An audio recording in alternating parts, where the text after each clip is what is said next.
Good morning. I have to check the top of my head again. Okay, this time for sure. Good morning. Welcome to Books at the Bottom of the Stairs. My name's Lorene. We've had to stop and start a couple of times this morning with the several interruptions, but it's worth it. The last one was worth it. I hope you can see this. My girlfriend Cheryl just had her 60th birthday, and her daughter took her out for dinner and had a special cake made. It's salted caramel icing in there, and it's so pretty. And it's too much cake, so I got some. That was worth being interrupted for. But in the process, then I had to rejig and see, make sure the top of my head was in. Well, that's one excitement. The other excitement is we took the cat to the vet, and she is now stomping around the house because that was evil of us. And she's completely bathed herself to get all the scent off, and now she just has the right to act regal and pissed off. So she's having a good day. And I'm bringing to you a book I expected to like it. I ended up just giving it a smashing 5 out of 5.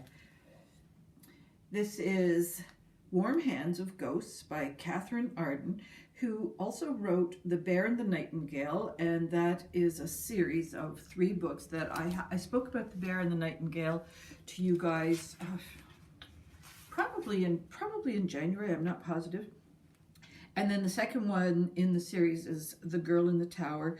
And the third one was The Winter of the Witch, which I did not read because I had felt that the first 2 books had wrapped up all the kind of concerns that were introduced in the first book, and that the third book would be wrapping up some much lesser concerns that had been introduced in the second book. So I thought it was done as a duo. No evidence to support that, just my own decision. And I noticed that Katherine Arden had another book out, and I thought, well, I'll give her a go because The Bear and the Nightingale was so good. And in fact, one of my book clubs is reading it in the month of April, and I'm really keen to hear what they have to say because, I get a little nervous. I think I recommended it, and someone else had said that they really were keen to read it too. But if you recommend a book and then if people don't like it, I don't know, always makes me sad, but it doesn't change my mind. I am who I am, as Popeye sort of said.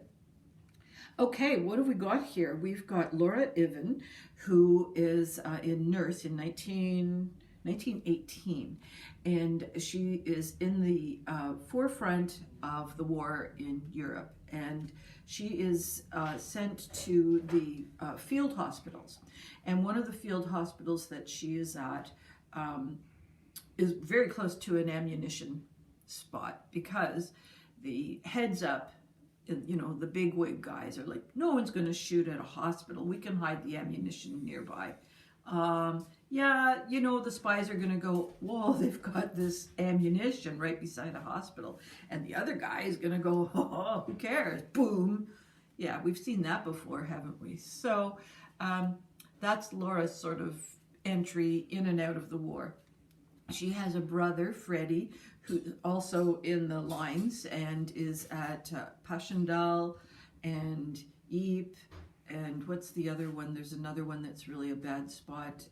Anyways, we don't get too much of his adventure initially. We come across him trapped in the trenches, and he is trapped with another soldier. And there's dead people all over the place. Is Freddie going to live? Is this other person friend or foe? Is there a wounded person sort of in the background? How are they going to get out of this situation? I mean, they are thoroughly trapped. But after a while, they realize that there's air coming in, so there must be a hole somewhere. So that's a bit of a spoiler. But because there's still many, many more pages left in the book, I haven't really spoiled it too much. The dilemma for Laura is that she gets information that her brother is missing or presumed dead in the fields, but she gets his dog tags and his jacket. And that's not how things work at that time. You would get, if he was missing in the field, his jacket wouldn't be available for mailing. Same with his dog tags, because, you know, they stay with you all the time. So these two items that she gets in the mail with the notice of her deceased brother, they don't make sense. And she gets a letter from one of her fellow nurses. All this is happening while Laura is back in Canada because, you know, that ammunition dump in the hospital, she's been hurt. All right, the story goes on from there. It also takes place during the Halifax explosion. Her dad was near the exploding ships, and, you know, like, I'm giving too much away here. And Mum also had some issues. So this is kind of the setup to going back to the trenches for Laura and back to the hospitals. And she has quite an interesting journey to return to, I may be making a mistake here, but I think that she ends up in a private hospital, that I know, but I think the part I'm not positive about is Belgium. I just have a feeling it's in Belgium. Okay, so she's suspicious about her brother's death, and she has two other women that she's traveling with this time, and she has her injury. Then up comes a ghost of her mother, and then more ghosts start to show up. Laura's not the kind of lady to believe in ghosts. She's a nurse. She's seen the worst of the worst, and just doesn't have time for flighty parts of imagination. So what's going on? And one of the ladies that she's traveling with is also looking for a missing soldier, her son. So the ghosts play a role in this madcap adventure. There's grimness in terms of the description of battlefields and injuries and hospitals and trauma. And so we really get a deep sense of what the setting is like in those war-torn zones. We get a good sense of what civilian life was like just behind the lines of battle, and then of course, you know, there's like what's happening in Canada in Halifax during the explosion. So one of the settings is Halifax. Katherine Arden is not a Canadian author, but she's used Halifax as one setting, partly because it was a definite staging ground for the ships that were going across as convoys, but also because the explosion in Halifax Harbor takes place during World War I. So those two combine nicely. And then she's briefly in England, and then, as I say, sort of Belgium and France along the front lines. So from a Halifax point of view, that was kind of interesting, because I have seen in the museums and so forth, I've seen the photographs of pre-explosion, post-explosion, and there's been quite a lot of memorialization of that situation across Nova Scotia, really. So it was fun to see that reflected in the book. The other part that was fun was the nature of one of the ghosts. Quite a character. Very interested in music, but what he's using as the source or the fuel of his musical inspiration is really heart-wrenching. It's tragic. So this book is full of tragic moments and full of trauma moments. There's deep courage, there's deep bravery, there's absolute despair, there's wonderful hope, and her writing style is just so eloquent. She has got, as she did in the Bear and the Nightingale, she has this way of telling the story where if someone was sitting beside you eating soup, another author would go, well, he was eating his soup. Well, when Katherine tells you that you're eating soup beside someone, you know what the spoon looks like, you know what the scent of the soup was, you know whether he spilt the soup on his napkin or it landed on his jacket. It's not swamped down in detail, but you certainly get incredible, what's that word? it's not really painterly because it's not romantic or poetic. It's just, I don't know, it's not like reality TV either, because she's, the pen just the flows with the words. You get more than just a harsh, brief description of things. So yeah, I'm not sure how you describe a writing like that, because it's somewhere between reality and poetic, but evocative. It's something more than evocative. So I'm going to have to go check out my thesaurus. So I recommend this book. I think Katherine Arden is a writer to pay attention for new, whenever she comes up with something new. And having said that, when was this one published? 2024. So you might have to wait a while. She'd have to be quite a busy lady to get another one out, for the fall. So I completely recommend this book and anything that she's written. She does have 3 books for children, 4 books for children that I have not followed through, but that's on my to-do list. So I'll probably talk about it if I can find them, if they're in my local library.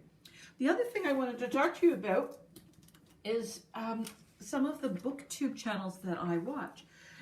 I had this idea that I would do a great big, wrap up of all the BookTubers that I watch. And then I thought, why don't I just give you the ones that I'm most likely to watch immediately upon something coming into my feed. So, and then sort of spread it out over a couple of videos. So here's the 3 that I turn to most often now. I have Jolene at Bookworm Adventure Girl. She's Canadian. She's out on the, is she in Calgary? I think she's in Calgary. And she's really great for Canadian literature, diverse and Indigenous authors and books. She pays attention to Canada Reads, the Carol Joyce Oates Award, which is a new thing to me. She pays attention to a couple of the other awards, but she also has an online book club that I belong to, which I'm really enjoying, and another challenge that goes across Canada. So for each month, there's a prompt, and it might have to do with, in the month of November, perhaps it's around I don't know, poetry or what have you. And so the prompts are pretty interesting. I just can't keep up with that many things I've already got. That makes 3 book clubs plus me. So I really enjoy it, and I enjoy the variety of the book, the videos that she presents. The second one I really enjoy is Sandy at MsReads a lot. She's from the US. This is a booktuber who's been doing it for a few years. She's pretty experienced, and she is doing something called the 1001 Books to Read Before You Die. She explains it all very well, and so she's been counting down from 1001, and every year she sets herself 52 books to read based on this recommendation. And so she tries to get 52 books read over the course of the year, and every year bring down the total count. And sometimes she reads books that aren't in her 52 selections, so she can actually get further than 52 books off of her top number. It's kind of fun in December because last year, oh my gosh, she was just 1 book away from completing the whole goal. But so I get a little tense in December, wondering what's going to happen with her. And she's really charming. She's very energetic. Well, like not crazy energetic, just a very nice, energetic presentation. And she talks about the books very well, and she reviews them. And she also does book hauls. And sometimes she gets involved in buddy reads and so on. So there's also a nice variety of subjects that she videos. And the last one is Jack and at Spread Book Joy, and she's from the UK. She has also quite a variety of books that she's reading, but why I like her the most is she will do middle grade readers, which is really my private secret passion. I don't share them too often with you guys. I do share them, but I don't make it a focal point. And neither does Jack. She has also read what's that called? The Booker Prize. She gets involved with a couple of other YouTubers who often do group reads or buddy reads. And Jack will also bring forward things like just the other one I was watching that was telling the differences between a buddy read, a book read, and a book club read, and how you can get involved, but also what they are. So if you don't know and you've never tried anything, you can jump in. You can jump in anyways if you don't watch her video, but it was just nice to have it all clarified. She also, I think she's got a teaching background, or she's in education in some fashion. So every once in a while she will talk about books as would pertain to classroom applications, which is nice. Lots of adult books in there. And does she do books in translation? I think she does. But anyways, it's more than just young people's books.